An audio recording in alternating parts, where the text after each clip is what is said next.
All right, as promised, I promised that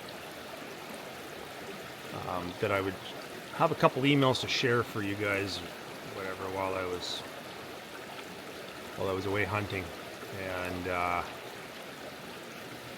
if you're watching this one, I'm well into my hunt now. I'm probably, I don't know, probably somewhere up a mountain. Probably glassing the hills for caribou and sheep. I can't wait. I wish that, in a way, I wish I had cell service or satellite or something up there where I'm going, in a way, because I wish I could show you guys live, like where I'm at and what I get to see every day. It's absolutely stunning.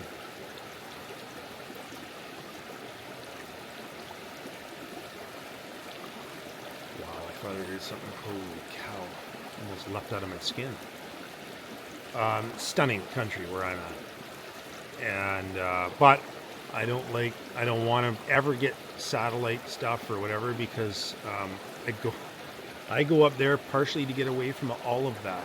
That's a big part of it. I love disconnecting. So, and you know what? I will be filming my guts out for you, and when I get home, I will edit and I'll pump out a ton of videos for you guys while I'm up there. Hopefully get some really good footage and get to share that beautiful country with you, because once you see it, you'll probably fall in love with it just like I did. I got a feeling something's around here. No fish in this creek, but there's still bears here, I know that. Anyways, gonna cut right to it and get this email read for you, because somebody shared it with me for all of you to hear. So here we go. Let's get at it. Hello, Darren. My name is Stuart Miller, and I live about 30 minutes north of Whitefish, Montana. I live for the outdoors, much the same as you do, but I'm in my mid-60s now, so I don't run up and down the mountains quite the way I used to when I was a younger man. I still go elk hunting and mule deer hunting every year, and I also do a lot of fly fishing in the rivers near my home. I was a geologist for 34 years, and I spent most of my career abroad exploring northern Canada for the big diamond mines. I did a few trips in other parts of the world, but most of my career was in northern Canada. Any free time I had when I was home for days off was spent hunting and fishing, and I loved to adventure off the beaten path into remote lakes and rivers where I'd be completely alone. This leads me to why your YouTube page caught my eye. I see you love the wilderness as much as I do, maybe more. Throughout my years in the Arctic and other areas in northern Canada, as well as locally in Montana, I've seen a wide variety of animals. I was always intrigued by the muskox in the north. The climate and conditions that they spend their lives in would kill most other animals immediately. They are one tough SOB. I've always heard stories of Bigfoot, Sasquatch, and my entire life I was pretty open to the idea that these people could exist in our immensely vast remote wilderness. There was the other more scientific part of me that said they are very likely to not exist and simply be a myth or folklore. Early on as a young man that loved the outdoors and saw how massive our untouched forests are and how elusive the wild animals that live there can be, I thought, hell yeah, Bigfoot could be out there and remain undetected. As I went through university and studied the sciences, which rely on factual proven studies to come to a conclusion, I started learning the other way of thinking. Maybe they are in fact just a myth. In September of 1978, I was elk hunting with longtime hunting partner Cliff Bennett. We had hiked in about 12 miles to a valley that we knew held a pretty solid herd of elk. We also fished the rivers back there and had spotted the elk in early July.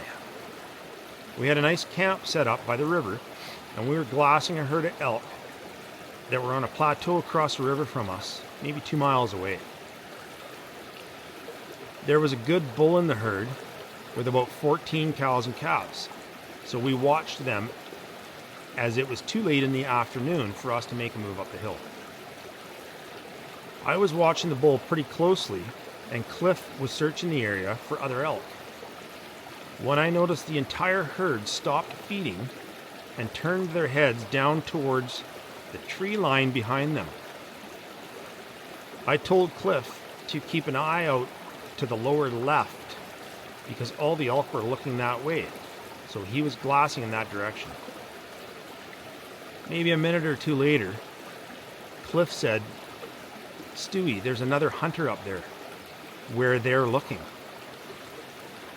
The elk were motionless and staring down to the timber, so I glassed that way as well. Cliff said the guy's moving to the right about 50 yards down into the tree line.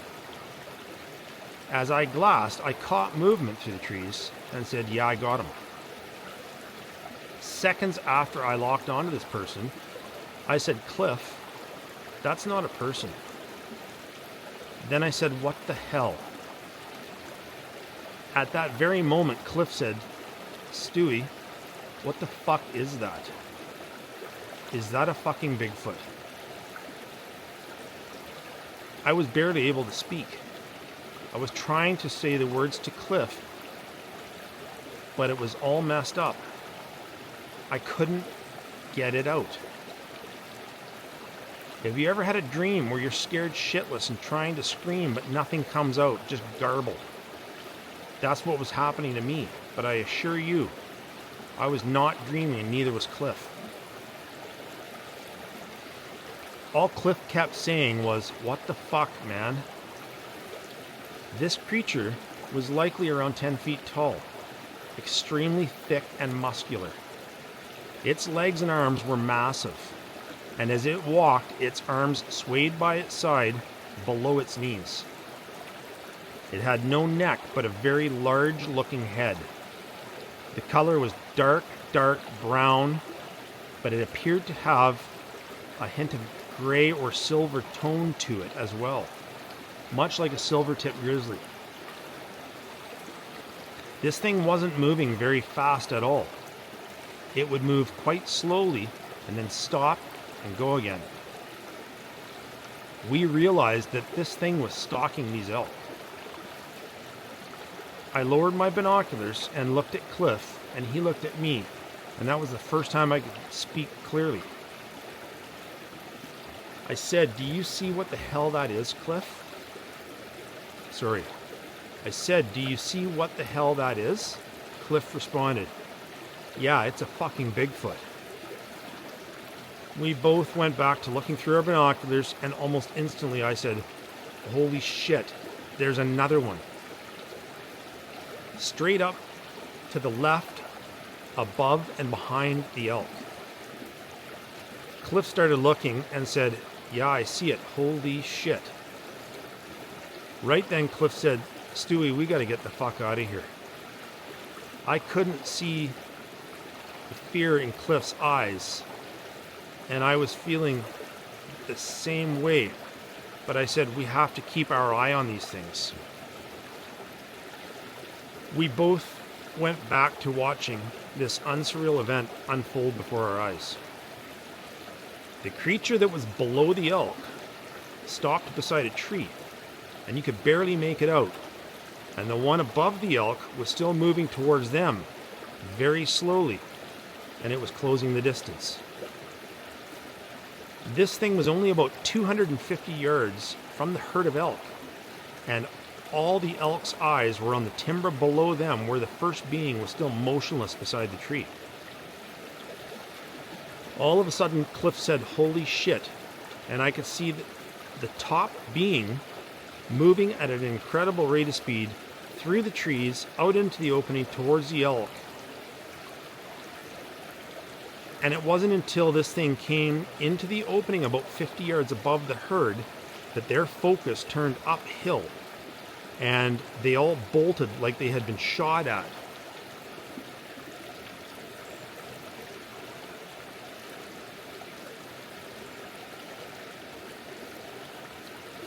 This creature made 50 yards in the blink of an eye, Darren.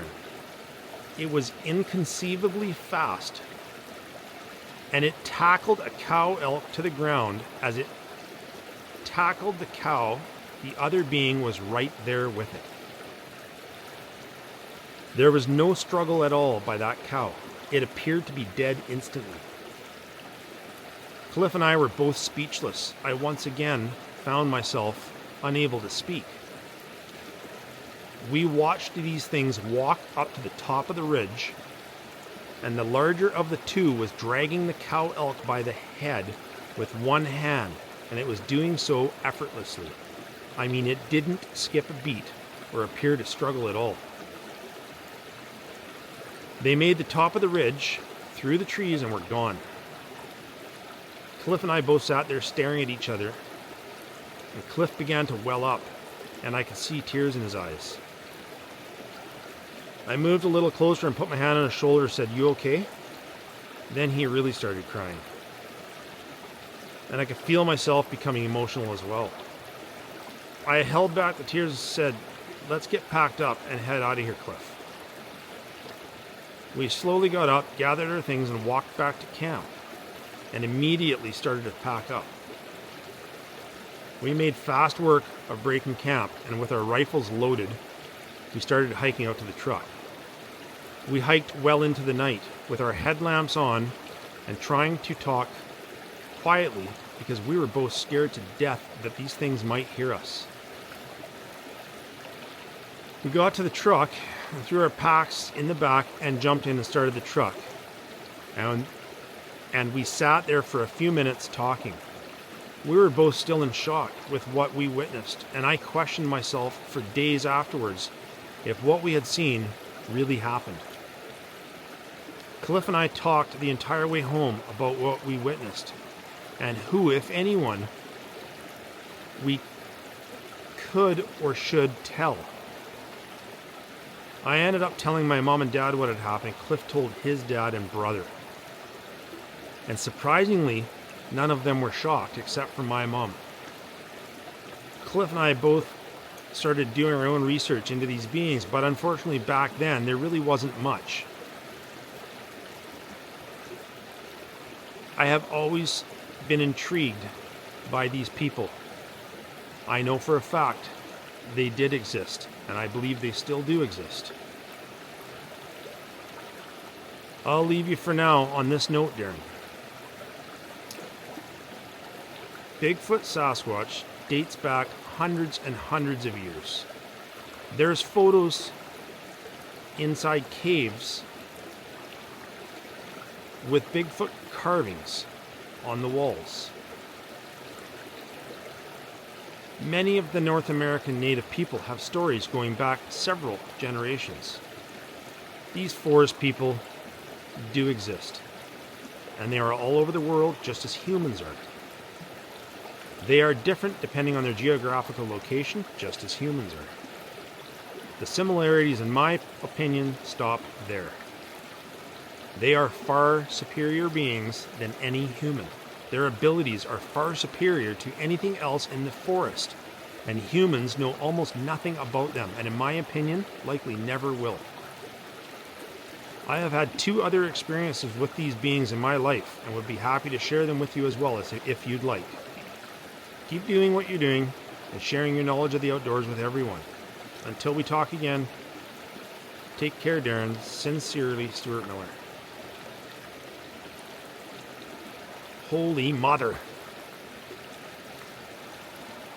Jesus, my frickin' hair in the back of my neck is standing on end right now.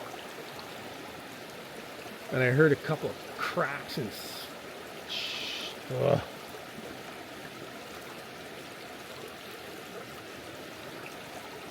Wow. that one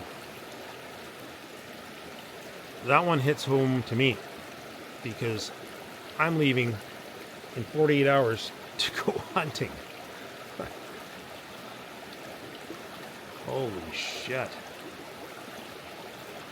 That is something else, man. I don't know. I haven't heard a ton of encounters because I don't watch YouTube channels on Bigfoot. I watch some of the stuff that Steve puts out, but not even a lot of that because I don't have time. But from the stories I've heard, I have never bloody heard anything like that. Holy. I'm gonna definitely reach out to you, Stu. Wow. And man, maybe we can connect up for a video call, and maybe if your buddy Cliff is able to join us or something, that'd be pretty cool. I'd love to talk to the both of you. Get some, and I want to hear your other stories, dude. Send them in, email them in to me. I do want to hear them. Wow, you got my attention. I don't even know where to go with that one. That's freaking wild. I'm wondering if Stu had any experiences in the Arctic. You know, I think he's right. I think these beings, they may be everywhere. Like, obviously, you hear encounters all over the world. So, Nepal, the what did they call it there? Not the Yeti. Is it the Yeti? I don't know. Yeti, abominable snowman, whatever the hell it is. There's Bigfoot, Sasquatch, Sabe, forest people. God, there's all sorts of different names. Thanks, Stu. You got me freaked right out now, buddy. Holy shit. I don't scare easily, but yeah, I'm a little on edge. Whatever it is, what it is. I'm going to make my way out of here, and I'm going to hike up the creek here. I got about 5K, 6K back to my truck. So I'm going to get the hell out of here, get going. And of course, all I'm going to be thinking about is Stuart's story. Okay, guys. Hope everybody's doing well. Stuart, email me, and I will get a hold of you. Maybe next time you email me, if you want to share your phone number. If I don't hear from you, I will email you as soon as I get home. I'm going to have a lot of people to get a hold of when I get home. But email me, brother. I want to hear more. I think I want to hear more. God almighty. It's crazy. Like I hear some things, like the police officer whose dog was killed. Like, that's horrible, and that makes me sad. But the emotion that I feel right now is like adrenaline rush. Like, I feel like I'm going out and I'm spending damn near a month in the frickin' remote mountains, like way away from anything, and I'm just like, oh my god, what am I gonna see? Probably nothing other than sheep, caribou, and moose, but yeah, never know. Grizzlies, you never know. Okay, that's enough. Freak myself out, I'm getting out of here. Okay, be safe, be kind. Alright, later. Appreciate y'all.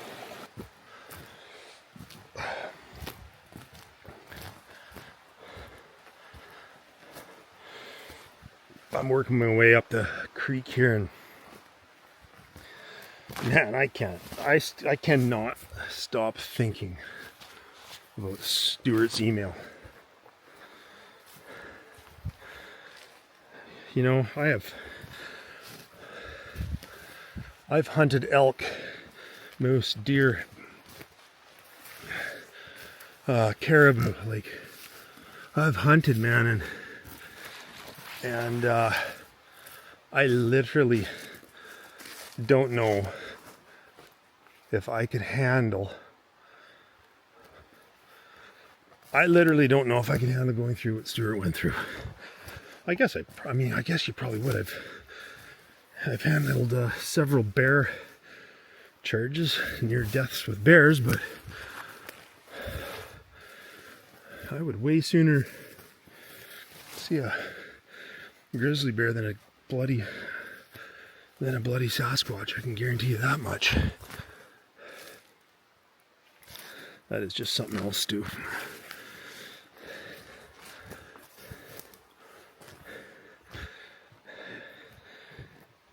I mean, yeah,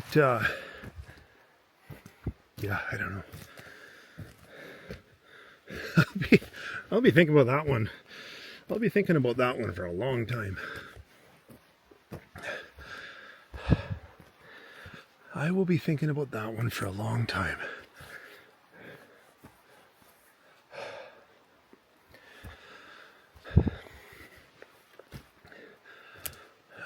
You know, I wanted to just tell you guys something. One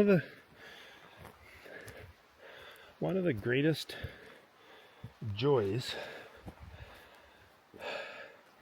that I get.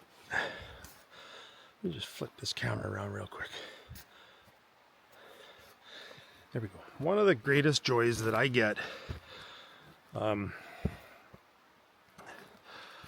sharing these videos with you guys is when people